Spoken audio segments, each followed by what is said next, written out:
Ryoko meninggalkan tempat itu tanpa melihat ke belakang, meninggalkan Kitano dan Kuroda yang masih tergeletak.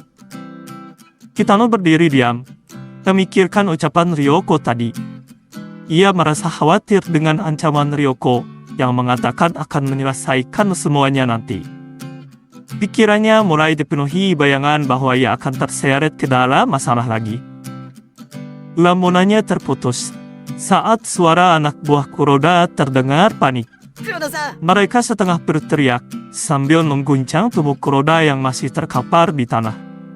Kitano segera mendekat, ikut menanyakan keadaan Kuroda dengan nada cemas.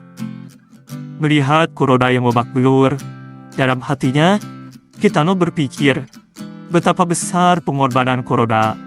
Baginya, Kuroda telah menjadi pahlawan yang menyelamatkannya dari ancaman seorang guardian. Sungguh pria yang baik hati dan luar biasa, pikir Kitano. Matanya mulai berkaca-kaca. Anak buah Kuroda tertegun melihat Kitano mengeluarkan sedikit air mata. Dalam benak mereka, guardian mereka ternyata begitu peduli hingga tidak mampu menahan kesedihannya saat salah satu pengikutnya terluka. Betapa mulianya guardian yang kita miliki, batin mereka kagum. Kuroda yang masih setengah sadar menggenggam tangan Kitano, memintanya agar tidak ikut campur.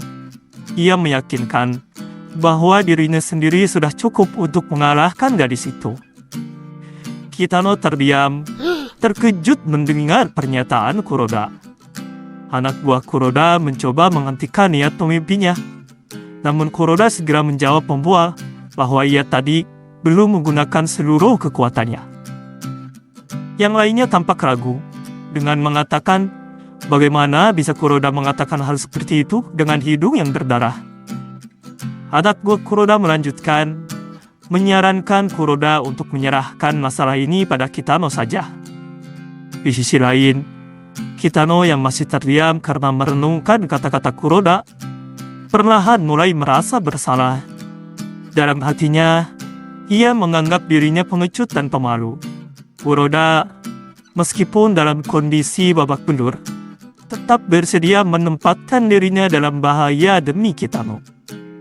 Kitano berkata agar Kuroda tidak perlu menyakiti dirinya lebih jauh hanya demi Kitano. Ia menegaskan akan menyelesaikan masalah dengan gadis itu sendiri. Ucapan itu membuat Kuroda dan anak buahnya terdiam, terpaku dalam keterkejutan. Raut wajah mereka menjadi tegang. Kali ini, Kitano benar-benar serius, pikir Kuroda. Anak buahnya melihat tatapan mata Kitano menjadi tajam, seperti hewan buas yang baru saja dilepaskan. Yang lainnya berpikir bahwa takkan ada yang bisa menggantikan Kitano sekarang. Gadis itu telah menekan tombol yang seharusnya tidak pernah disentuh. Pikiran-pikiran liar itu berkecamuk di kepala Kuroda dan anak buahnya tentang Kitano. Kitano berjalan, pergi meninggalkan mereka dengan langkah mantap. Kuroda merasa khawatir, menyadari bahwa ini bukan masalah menang atau kalah, tapi gadis itu pasti akan habis. Dalam panik, Kuroda memegang bahu anak buahnya, menyuruhnya untuk menghentikan Kitano. Anak buahnya yang juga panik menjawab bahwa mereka tak mungkin bisa menghentikannya. Bahkan, jika ada yang mencoba menghentikan Kitano, orang itu juga akan habis. Dalam langkah mantapnya, Kitano mulai merenung. Kenapa gadis itu begitu gigih untuk mencarinya? Sepertinya lebih baik langsung bertanya kepadanya saja saat bertemu nanti, pikir Kitano. Di dalam dojo milik sekolah Koiso, Ryoko tengah berlatih sparring dengan ayahnya. Mereka saling bertukar pukulan dan serangan, bergantian menyerang dan bertahan dengan kecepatan yang mengagumkan. Ayahnya berhasil menghindari tendangan Ryoko yang diarahkan kepadanya. Melihat celah, ia mencoba menyerang dari belakang. Namun, serangannya terhenti ketika Ryoko dengan sigap menyikut dadanya. Tak berhenti di situ. Ryoko memanfaatkan momentum, memegang lengan baju ayahnya, dan dengan kuda-kuda yang kokoh, ia melempar tubuh ayahnya ke udara. Ayahnya terjatuh dengan keras di atas lantai dojo, terbanting sempurna. Ayahnya yang masih terduduk di lantai memandang Ryoko dengan kagum. Ia berkomentar bahwa Ryoko terlihat sangat bersemangat hari ini, dan menanyakan apakah ada sesuatu yang terjadi. Ryoko menjawab bahwa hari ini ia telah berkelahi melawan berandal terkuat di sekolah. Ayahnya yang khawatir langsung menegur agar Ryoko tak mengatakan hal-hal yang membuatnya cemas. Tetapi, rasa penasaran membuatnya bertanya lebih jauh tentang apa yang terjadi. Ryoko menjelaskan bahwa berandal itu sangatlah kuat. Ia bukan hanya memiliki pengalaman bertarung yang banyak, tapi juga berbakat untuk menjadi seorang ahli bela diri. Dia tidak terkekang oleh satu aliran saja, melainkan variatif dan adaptif. Bahkan, Ryoko mengakui bahwa ia tak bisa memprediksi serangan-serangan yang dikeluarkan oleh lawannya. Ryoko melanjutkan bahwa pertarungannya dengan berandal itu belum selesai. Banyak hal yang mengganggu, dan ia berniat menyelesaikannya besok di tempat di mana tak akan ada gangguan dari siapapun. Ayahnya terlihat kembali cemas, tetapi Ryoko menenangkannya dengan mengatakan bahwa ia adalah putri ayahnya. Ayahnya menghela nafas dan menjawab, "Tepat sekali, karena kau putriku, itulah mengapa aku khawatir." Namun, ia menambahkan dengan nada setengah bercanda bahwa ia selalu berharap Ryoko adalah seorang laki-laki. Ryoko tersenyum penuh percaya diri dan menjawab bahwa dirinya lebih kuat dari semua anak laki-laki itu. Tanpa menunggu balasan, ia mengajak ayahnya untuk sparring sekali lagi. Keesokan paginya, Ryoko terlihat menelepon temannya dengan suara lemah yang dibuat-buat. Ia berbohong bahwa dirinya sedang sakit dan akan terlambat datang ke sekolah, lalu menyuruh temannya berangkat duluan saja. Ayahnya yang mendengar percakapan itu segera menegur Ryoko. Ia mencuriga dan bertanya Ryoko hendak pergi kemana sebenarnya. Namun sebelum ayahnya sempat mendapatkan jawaban, Ryoko langsung berlari keluar rumah tanpa memberikan penjelasan apapun. Di perjalanan, Ryoko melangkah dengan penuh semangat. Dalam benaknya, ia yakin bahwa jika sepulang sekolah penuh gangguan, pagi hari pasti menjadi waktu yang tepat untuk menyelesaikan semuanya tanpa hambatan. Dari kejauhan, ia melihat seorang sudah berdiri. Sosok itu ternyata Kitano, yang tampak tenang menunggunya. Ryoko tersenyum percaya diri. Dalam pikirannya, ia yakin Kitano pasti memikirkan hal yang sama, menyelesaikan pertarungan mereka tanpa ada gangguan. Di suatu taman, 3 orang berandalan tengah bersantai merokok, mengeluhkan nasib dan menyatakan keengganan mereka untuk pergi ke sekolah. Obrolan santai mereka mendadak terhenti saat seseorang mendekat. Itu Ryoko, berdiri diam dengan tatapan serius. Para berandalan itu mulai menggoda, bertanya apa yang dilakukan seorang gadis sendirian di tempat seperti itu. Namun, godaan mereka terputus ketika perhatian mereka tertuju pada sosok yang berdiri di belakang Ryoko. Mereka langsung mengenali wajah itu. Itu adalah Kitano dari sekolah Hekiko.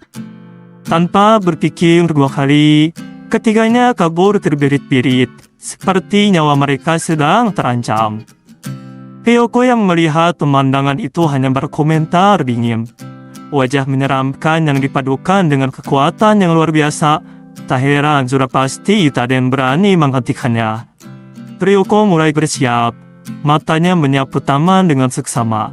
Sambil berbicara, ia mengungkapkan kemungkinan bahwa orang-orang aneh tadi mungkin masih berkeliaran di sekitar. Namun, ia menambahkan, yang terpenting sekarang taman ini sudah sepi. Tidak akan ada gangguan seperti kemarin, dan kejadian yang mengacaukan pertarungan mereka tidak akan terulang kembali. Dengan penuh keyakinan, Ryoko melanjutkan, mengungkapkan bahwa ia merasa berada dalam kondisi prima untuk bertarung hari ini. Kitano terdiam beberapa saat sebelum akhirnya buka suara. Ia mengungkapkan bahwa sejak kemarin ia telah merenung, mencoba memahami alasan Ryoko begitu terpaku kepadanya. Dengan nada serius, ia melanjutkan, "Kemarin kau tiba-tiba menyerangku, lalu melawan 3 orang sekaligus. Bahkan sampai menyakiti Kuroda yang hanya mencoba menolongku." Ryoko mendengarkan penjelasan panjang itu tanpa ekspresi. Jelas tidak memahami apa yang sedang Kitano bicarakan. Kitano dengan raut wajah yakin merokok saku celananya. "Tapi sekarang aku mengerti," katanya lalu mengeluarkan sebuah koin 500 yen dari sakunya. Ryoko hanya terdiam berdiri, terlihat bingung. "Ini yang kau inginkan, bukan?" tanya Kitano sambil menunjukkan koin tersebut. "Kau pasti melihatku mengambil sesuatu yang kau jatuhkan. Lalu kamu mengira aku mencuri darimu." Kitano mengulurkan tangannya. Koin 500 yen itu terlihat jelas di telapak tangannya. Dengan nada tenang, ia berkata, "Aku mengerti. Kenapa kau mengira aku mencuri? Mungkin karena penampilanku yang seperti ini. Tapi kau seharusnya tidak melibatkan Kuroda dalam hal ini." Ryoko hanya terdiam. Ekspresinya sulit ditebak. Namun, tanpa peringatan, ia melancarkan sebuah pukulan keras langsung ke arah wajah Kitano. Pukulan Ryoko meleset tipis. Namun ia dengan cepat menegaskan, "Aku tak akan terkecoh oleh strategi semacam itu." Wajahnya penuh dengan kewaspadaan. Di sisi lain, Kitano tetap mencoba menghentikan aksi Ryoko, berkata dengan agak tulus, "Aku hanya ingin mengembalikan koin 500 yen ini, itu saja." Namun Ryoko tidak menggubris. Kali ini ia melayangkan tendangan cepat.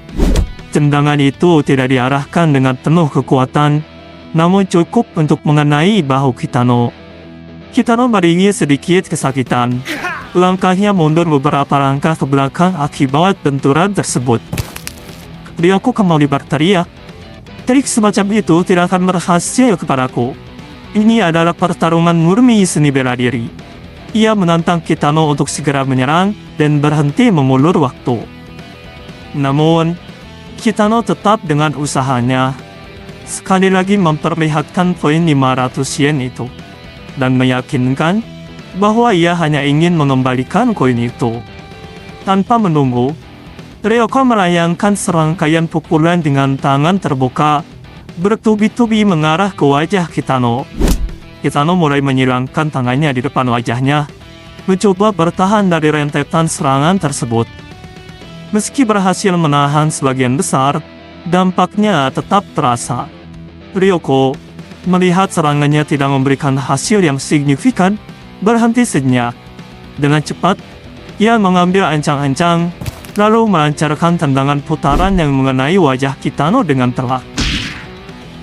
Kitano, yang merasakan sakit hebat, terdorong mundur beberapa langkah, hampir kehilangan keseimbangan. Ryoko mulai sedikit kesal, dan mulai mempertanyakan dalam benaknya, kenapa Kitano tak kunjung menyerang? Apa yang sebenarnya sedang direncanakan oleh Kitano? Namun, Kitano dengan suara lemah sekali lagi mencoba meyakinkan bahwa ia tak bermaksud mencuri koin 500 yen itu.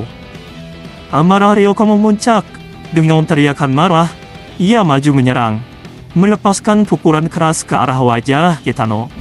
Tapi tepat sebelum pukulan itu mendarat, tangan Kitano bergerak cepat, menggenggam tangan kanan Ryoko, menghentikan serangan tersebut.